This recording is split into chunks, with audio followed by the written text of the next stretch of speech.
치료하시는 성령님이라는 제목으로 말씀을 함께 나눌 때에 이 시간 되시기를 주의 이름으로 축원합니다. 에레미야서 8장 전체를 읽어보면 선지자는 하나님의 백성이 이제 하나님을 떠나서 범죄했기 때문에 바벨론으로부터 침략을 받고 고통 가운데 있는 것이다 라고 알려주고 있습니다.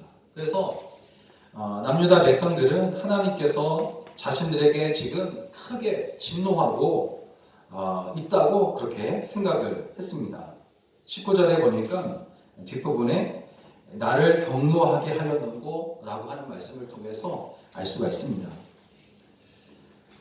그렇지만 오늘 본문을 끝까지 자세히 살펴보면 하나님께서 경노하시는 것이 아니라 오히려 자기 백성을 사랑하시고 또 긍휼히 여기고 있다는 사실을 우리는 발견하게 됩니다.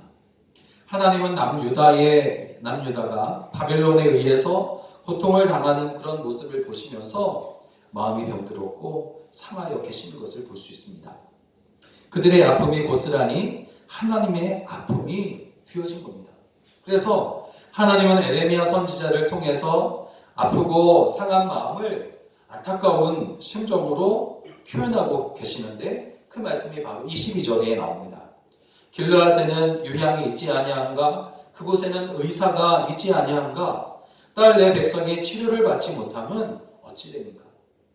이런 말씀을 통해서 하나님의 마음이 상처 입은 자기 백성들로 인해서 속상해 하시고 있다는 것을 우리는 느낄 수가 있는 것입니다. 여러분, 상처를 치료하기 위해서는 약이 필요한데 에레미야가 살던 그 시대에 상처를 치료하는 가장 귀한 약품은 바로 유향이었습니다. 특히 길르앗이라는 지방에서 나오는 유향은 가장 질이 좋은 그런 약이었어요. 그래서 이 약을 바르기만, 상처 부위에 바르기만 하면 이제 금방 회복되어지는 겁니다. 부러진 뼈도 금방 또 치료되어지고 붙어지는 게 하는 그런 약이 바로 이 길르앗에서 나는 유향이었습니다. 하나님은 지금 이렇게 찢겨지고 부서진 자기 백성이 치료제인 길르앗의 그 향유가 있는데도 불구하고 치료받지 못하고 있는 것을 보시면서 안타까워 하시고 있는 것입니다. 길르앗의 향유는 곧 성령을 말해요. 그러니까 딸 내 백성이 치료를 받지 못하면 어찌 됨인가 라고 하는 것은 이스라엘 백성들이 성령 하나님을 찾지 않아서 병들어 있다는 것을 의미합니다. 다시 말하면 성령 하나님을 찾지 아니하니까 그냥 병든 채로 그대로 치료받지 못하고 계속해서 아파하고 있다는 것입니다. 그들이 만약에 성령 하나님을 그 아픈 중에 간절히 찾는다면 금방 나음을 얻을 것인데 왜 너희들은 찾지 않느냐? 그렇게 말하는 겁니다. 그러면 성령님은 몸과 마음에 자리 잡고 있는 상처들을 어떻게 치유하실까 하는 겁니다. 먼저 상처가 있다는 것을 깨닫게 하십니다. 성령께서 우리를 만지시고 기름을 부으실 때에 우리에게서 가장 먼저 나타나는 현상이 뭐냐면 바로 깨달음의 은혜입니다. 내가 어디가 아팠구나. 그것이 내게 문제였구나.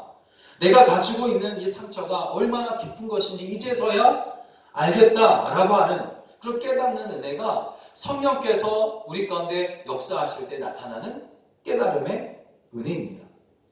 여러분, 의외로 우리는 상처가 있는데도 아프게 하는 것이 있는데도 자존심 때문에 들키면 또 부끄러울 것이라는 생각이 앞서서 상처를 감추고 살아갈 때가 참 많습니다. 처음에는 자신에게 있는 상처나 아픔을 의식적으로 감추지만 계속 감추다 보면 결국에는 어디가 아픈지 또 어디에 상처가 있는지조차 잊어버리게 되는 것을 볼 수 있어요. 그리고 지금 이 시대, 이때에도 마찬가지예요. 상처를 숨기고 병을 숨기려고 하니까 더 많은 병들이 나타나게 되고 더 많은 사람들이 아파하며 고통 속에 있는 것을 보게 됩니다. 그렇게 자기가 아픈 것을 감추고 또 숨기려고 할 때에 그것은 어느 날 갑자기 몸을 아프게 하고 영혼을 더욱 상하게 한다는 사실을 우리는 알아야 한다는 거죠. 성령께서 하시는 가장 중요한 일 중에 하나는 뭐냐면 그래서 숨겨져서 혹은 감추고 있는 상처들을 볼 수 있도록 도우시는 일. 그것이 바로 성령께서 하시는 일인 줄로 믿습니다. 누가복음 4장을 보면 광야에서 기도하신 예수님은 성령으로 충만하셨어요. 그리고 곧 갈릴리 어느 회당에 들어가셔서 말씀을 전하시는데 어떻게 말씀을 전하시냐면 주의 성령이 내게 임하셨으니 이는 가난한 자에게 복음을 전하게 하시려고 내게 기름을 부으시고 나를 보내사 포로된 자에게 자유를 눈먼 자에게 다시 보게 함을 전파하며 눌린 자를 자유롭게 하고 주의 은혜의 해를 전파하게 하려 하심이라 하였더라 말씀하십니다. 여러분 성령 충만하신 예수님께서 선포하신 말씀 중에 눈먼 자에게 다시 보게 함을 전파하며 라는 이 말씀은 앞을 보지 못하는 사람의 눈을 고치신다는 그런 의미도 있겠지만 그러나 이 말씀은 영적으로 따져보면 장님된 사람들을 두고 하신 말씀이기도 해요. 영적으로. 죄인이면서도 죄인인 것을 모르는 사람, 상처 속에 살고 있으면서도 자신에게 있는 상처를 보려고 하지 않는 사람, 숨기려 하는 사람, 그들에게 하신 그런 말씀입니다.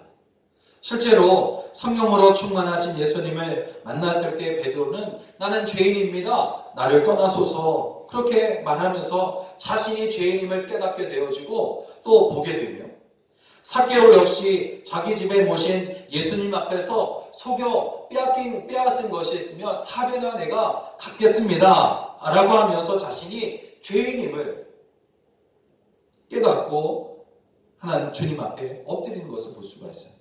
그러나 이런 자존심과 또 자기 욕심 때문에 성령을 거부한 바리새인들이나 어느 부자 관원은 상처 입은 자신을 발견하지 못하고 멸망의 길에서 빠져나오지 못하게 되는 것을 우리는 말씀을 통해서 보게 됩니다. 여러분 우리 모두는 죄인이고 또 죄 때문에 상처를 가지고 있는 그런 사람들입니다.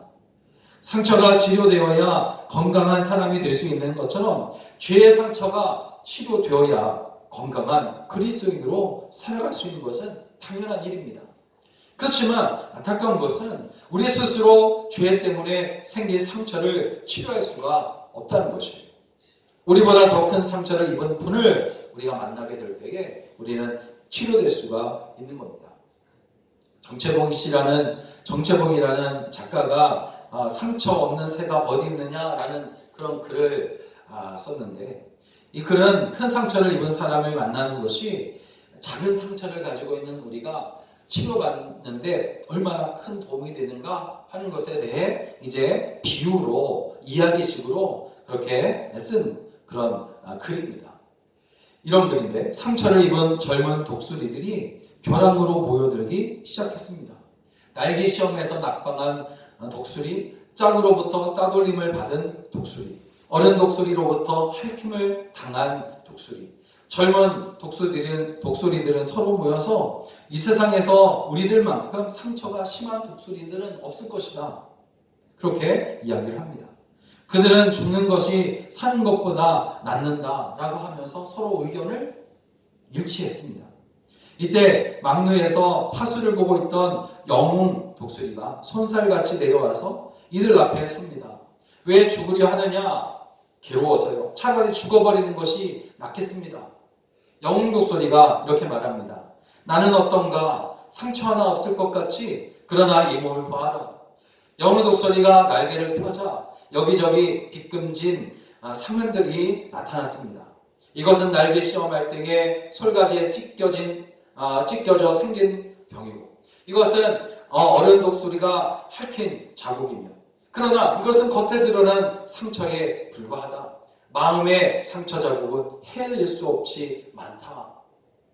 영웅 독수리가 이어서 말합니다. 이 세상에는 나자마자 죽은 새가 아닌 이상 상처 없는 새는 없는 것이다. 사람도 여러분 마찬가지입니다. 사람이 오래 산다는 것은 더 많은 상처를 가지고 살아간다는 것을 의미합니다. 여러분 성령님이 우리의 상처를 치료하기 위해 보여주신 상처는 바로 예수님의 상처입니다. 죄 없으신 예수님이 우리 때문에 가장 큰 상처를 받으셨습니다. 이사야 선지자는 상처로 가득한 예수님을 이사야 53장 5절에서 기록하기를 그가 찔림은 우리의 허물 때문이요 그가 상함은 우리의 죄악 때문이라 그가 징계를 받음으로 우리는 평화를 누리고 그가 채찍에 맞음으로 우리는 나음을 받았도다. 여러분, 예수님의 몸에는 이렇게 찔린 상처가, 핥힌 상처가, 채찍에 찢겨진 상처가 있다는 거죠. 손에는 못자국이 있어요. 옆구리에는 참자국이 있습니다. 그리고 예수님의 마음은 우리의 죄 때문에 더욱 상해 있습니다. 상하셨습니다. 그래서 송명희 시인이 쓴 시 중에 내 주님과 내가라는 시가 오래전에 한번 말씀을 드린 적이 있는데 이런 시입니다. 내가 아무리 많이 울었다 하여도 내 주님이 우신 눈물에 비하면 나는 울지 아니하였네. 내가 아무리 고통을 당했어도 내 주님의 고통에 비할 수가 없네. 내가 지고 있는 십자가 아무리 무거워도 내 주님이 지신 십자가 생각하면 아무것도 아니네. 내 주님 상처에 내 상처 묻으며 내 주님 아프신 가슴에 내 아픔을 달래리라. 내 주님 십자가 나도 사랑하며 내 주님 가시관을 나도 쓰리라. 내 주님과 내가 죽고 내 주님과 내가 살리라 하는 시입니다. 여러분, 성령님은 우리가 상처로 고통당하고 있을 때에 상처를 보게 하시고 그것을 깨닫게 하십니다. 그리고 그 상처가 우리를 위해 상처 입으신 예수님과 비교해 볼 때 아무것도 아닌 것을 알게 하십니다. 그러므로 성령의 도우심으로 우리는 용기를 내서 그동안 가지고 있었던 들킬까봐 벌벌 떨고 있었던 그런 모든 숨겨진 상처들을 그 가슴 깊은 곳에서부터 끄집어 내와야 할 줄로 믿습니다. 지금 이때에 많은 교회들이 바로 이러한 마음을 가졌으면 하는 그런 생각입니다. 정말 이때에 각 교회들마다 숨겨졌던 그런 상처들, 그리고 죄악된 그런 모습들을 다 끄집어내서 주님 앞에 다 내려놓고 회개하게 될 때에 교회는 비로소 이 시기를 통해서 더 새롭게 되어질 줄로 믿습니다. 그렇게 되기를 간절히 소망하며 여러분 기도하시길 바랍니다. 성령의 치료하심의 은혜를 뜨겁게 경험하게 되시기를 주의 이름으로 축원합니다. 마지막으로 성령님은 이제 우리의 모든 죄, 숨겨진 죄를 끄집어내서 알게 하시고 깨닫게 하신 후에는 그것으로 남겨두시는 것이 아니라 치료하시는데, 둘째 어떤 것으로 치료하시냐면 사랑으로 치료하신다는 겁니다. 성경을 보면 예수님께서 많은 병자들을 고치시는데 말씀으로 고치시기도 하시고 또 안아주시기도 하시고 만져주시기도 하십니다. 그러나 중요한 것은 이러이러한 방법으로 이렇게 고치셨다라고 하는 것이 아니라 왜 고치시느냐 하는 것이에요. 왜 고치시느냐? 주님께서 병자들을 고치시는 이유는 단 한 가지입니다. 그들을 사랑하기 때문이에요. 너무나 사랑하셔서 마지막에는 십자가에서 죽으시기까지 하신 주님이십니다. 그래서 우리가 무서운 사형틀이었던 십자가를 볼 때에 그것을 십자가의 사랑이라고 표현하는 이유가 바로 여기에 있는 것입니다. 여러분, 사랑을 할 때에 우리는 기쁨을 같이 하고 즐거움을 같이 하게 됩니다. 그렇지만 사랑할 때에 더욱 같이 하게 되는 것은 사랑하는 사람의 아픔이 나의 아픔이 되고 사랑하는 사람의 상함이 나의 상함이 된다는 것이에요. 그래서 21절을 보니까 딸 내 백성이 상하였으므로 나도 상하여 슬퍼하며 놀라움에 잡혔도다. 우리를 사랑하시는 주님은 우리의 상함을 보고 안타깝게만 생각하시지 않으십니다. 우리가 상할 때에 주님은 더 상하시는 거예요. 우리가 아플 때에 주님은 더욱 아프신 겁니다. 여러분, 상처를 받게 되는 대부분의 원인은 사랑받지 못한 기억에서부터 시작되고 시간이 지나면서 그것은 깊어지는 경우가 참 많은데, 상처는 그럼 누가 많이 줄까 생각해 봤어요. 여러분, 우리에게 상처를 주는 사람은 우리와 상관없는 사람이라기보다는 아주 가까이 있는 사람들일 때가 더 많습니다. 자녀는 부모에게, 또 부모는 자녀에게, 아내는 남편에게, 또 남편은 아내에게 그렇게 상처를 입어요. 그런데 더 큰 문제는 뭐냐면 가까운 사람에게 또 사랑하는 사람에게 받은 그 상처는 우리가 가지고 있는 사랑으로는 치료하기가 참 힘들다는 거예요. 인간의 사랑은 능력의 한계가 있기 때문입니다. 여러분, 인간의 사랑 때문에 받은 상처는 오직 사랑이시고 또 사랑으로 풍성하신 우리 주님만이 치료하실 수 있는 줄로 믿습니다. 그러면 우리를 치료하시는 주님의 사랑이 우리에게 어떻게 충만하게 부어질 수 있을까 하는 것인데, 로마서 5장 5절을 보니까 우리에게 주신 성령으로 말미암아 하나님의 사랑이 우리 마음에 부은 바 되미니라고 말씀합니다. 여러분, 우리 속에 임재해 계신 성령께서 우리 마음에 하나님의 사랑을 한량없이 부어주시는 줄로 믿으시기 바랍니다. 대부분의 사람들에게 있는 상처의 뿌리를 이렇게 쭉 추적해 보면 사랑의 결핍 때문임을 알게 돼요. 훌륭한 부모님도 물론 많이 계시지만 어떤 부모는 싸움하는 거, 또 술에 취한 거, 집을 나가는 거, 이런 모습들을 자녀들에게 보여주는 겁니다. 그렇게 많은 경우 사랑을 받으며 자라야 할 자녀들이 사랑받고 싶은 부모에게 거절당하고 버림받고 무시당한 그런 상처들이 그대로 남아있는 거예요.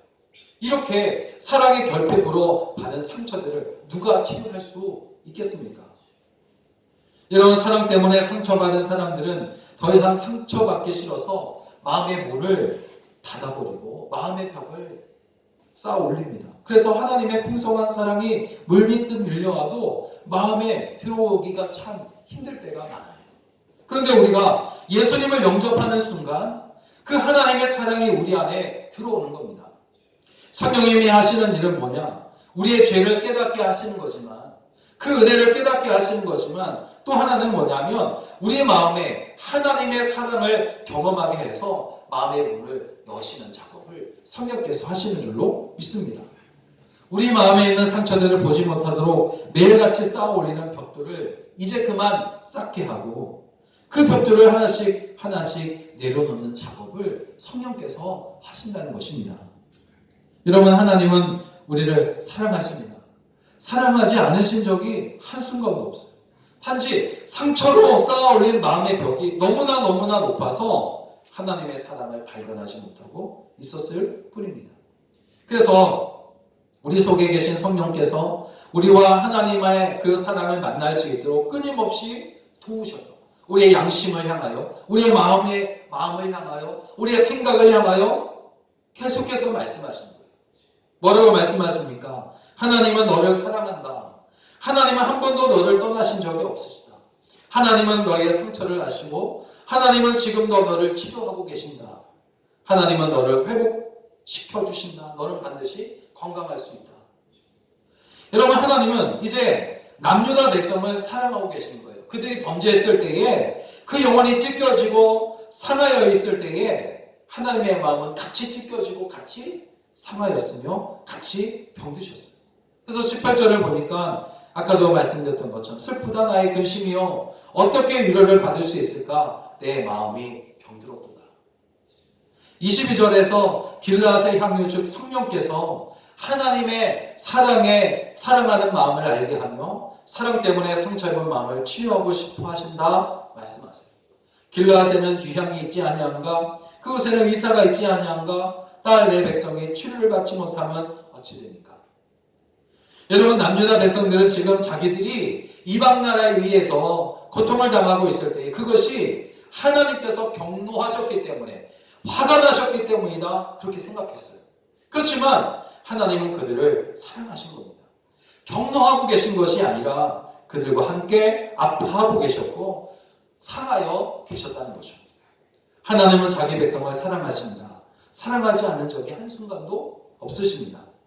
여러분, 성령은 우리에게 하나님의 사랑이 얼마나 애틋한 사랑인지를 알려주셔요. 이 말은 성령의 도우심이 아니고서는 우리를 사랑하시는 하나님을 우리가 만날 수 없으며, 그래서 결국에는 사랑, 결핍증으로 영혼이 부서지고 찢겨지게 된다는 것을 의미합니다. 그러므로 오늘 우리는 성령의 도우심을 간구해야 합니다. 이 땅의 수많은 교회들이 정말 하나님의 사랑을 구해야 합니다. 성령의 도우심을 다시 한번 구해야 합니다.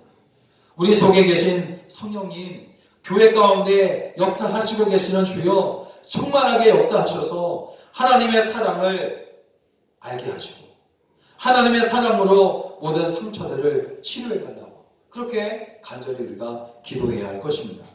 그러면 성령께서 마음의 문을 열어주시고 상처로 쌓아 올린 벽들을 하나씩 내려놓게 하실 줄로 믿습니다.